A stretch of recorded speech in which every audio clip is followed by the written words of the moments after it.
These are mentors. And mentors tend to be older than you. They've got a little more life experience. And I kind of want to share with you, because a lot of people go, how do you become a mechanic? And then the whole thing formed up. And I want to tell you a story how that happened, just to show you. They say, you know, when the student is ready, the teacher will appear. And that was clearly what happened. So what happened, I was a mechanic doing a really bad job in a town called Markham, Ontario. And what happened was, I just knew I didn't want to be a mechanic because I wasn't good at it, I wasn't enjoying it. So I thought, you know, what could I do? I don't think I want to go to college, university. So I said, you know, what about a real estate agent? I thought maybe that would be good. I said, you know, you only have to go to school for a few months. I tend to be good at talking and sales, so let's see what happens. So what happened was, I went back when there was phone booths, and I actually went into a phone booth and I ripped out a Yellow Pages. And I went home, I took a week off as a mechanic. They didn't care. And so what happened was, just to be clear, and so I went to the real estate agent section and I started calling real estate agents, all of them.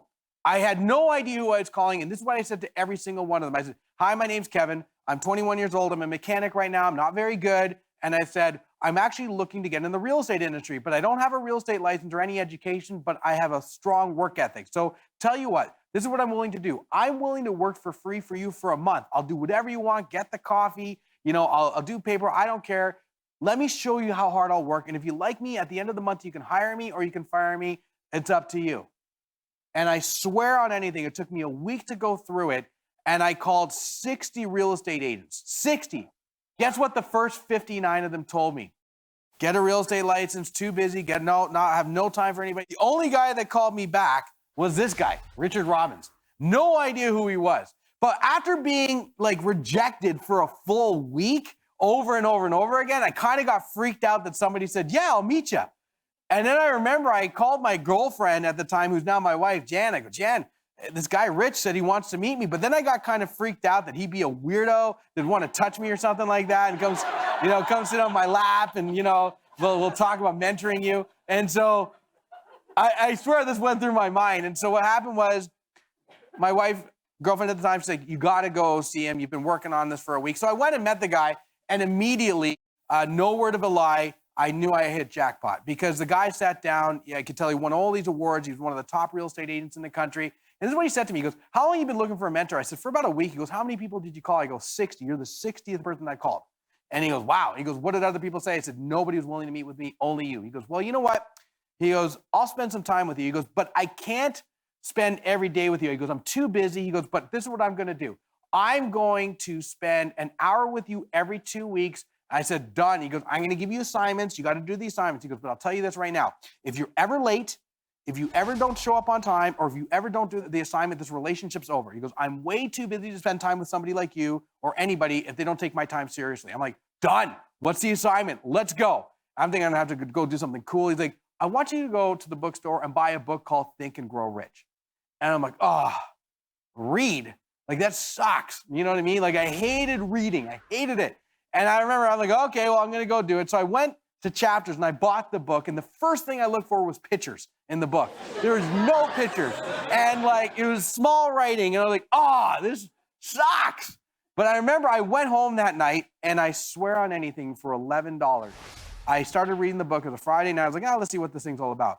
Couldn't put it down. I read the whole book over the weekend, had like 37 pages of notes. I call Rich on Monday. I go, Rich, I said, here's the deal, buddy. I said, I got to meet you. He goes, yeah, we're meeting in 2 weeks like we talked about. I said, no, we got to meet now.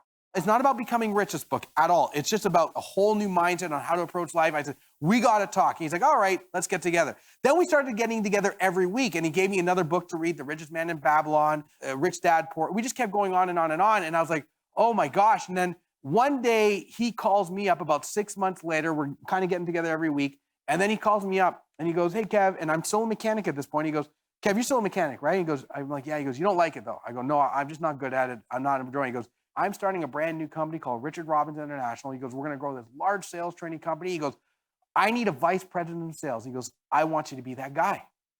And I'm like, holy crap, I've read 3 books. I'm the vice president of this company. The sprint is not a marathon, it's a sprint. But it was all smoke and mirrors, I swear. There was only 2 of us, so I could have been vice president of anything, right? So I'll never forget that first year, I worked 85 hours a week. I mean, I went from 40, making $25,000, $30,000 a year, right, as a mechanic, to 80, doubled my hours. And that first year, I made $17,000. It was horrible. It was painful. I mean, but I knew there was something there because Rich is a great speaker and it was a really good message. But I worked my butt off. Then at 22, my income went from 17,000 to 36,000.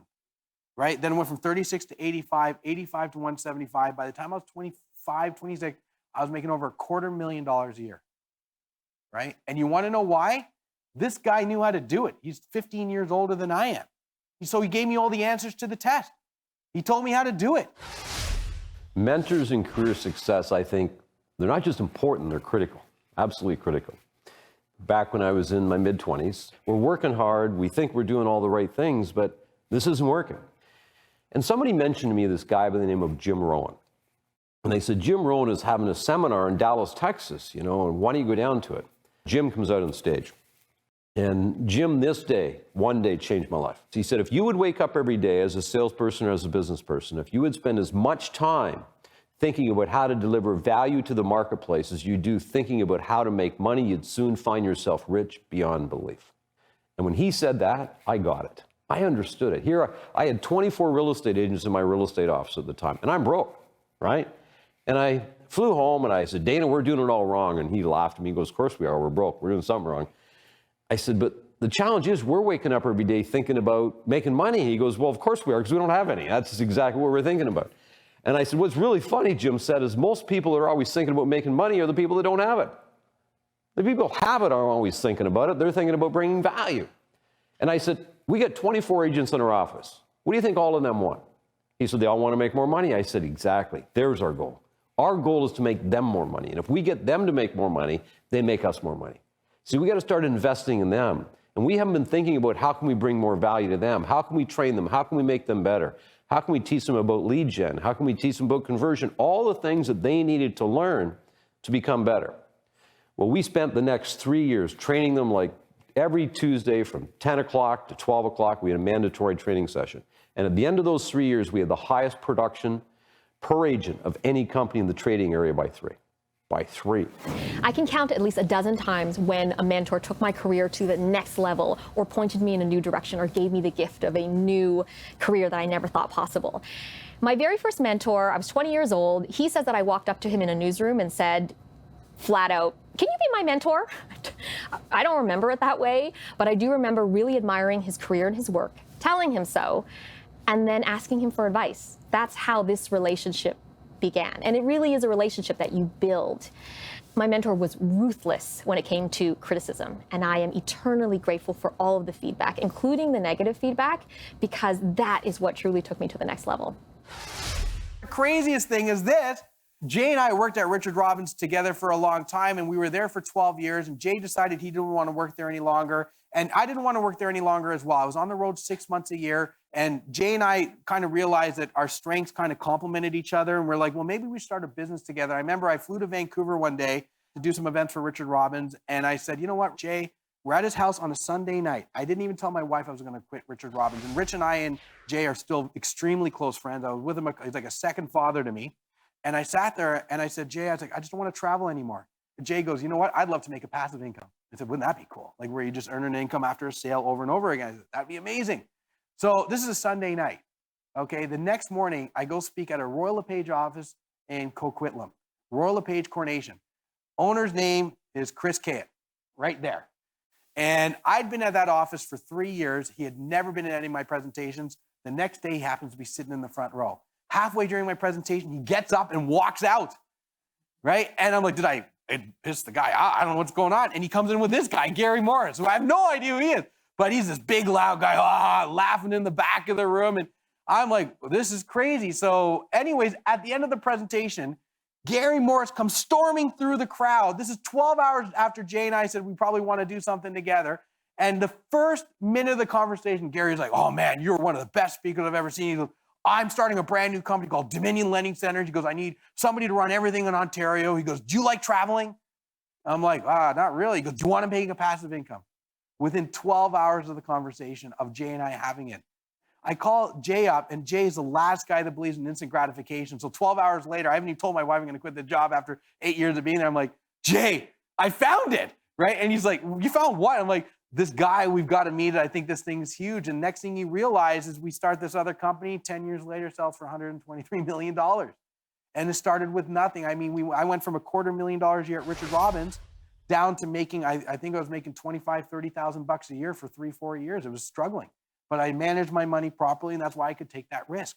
Didn't make a lot of money for many years, right? But the challenge is why I think a lot of people don't get what they want out of life. They're constantly focused on things they don't have. Well, I don't have this. I don't have the car. I don't have the money. And when you're thinking about what you don't have, guess what the world's doing? It's listening to you, so it's giving you more of that.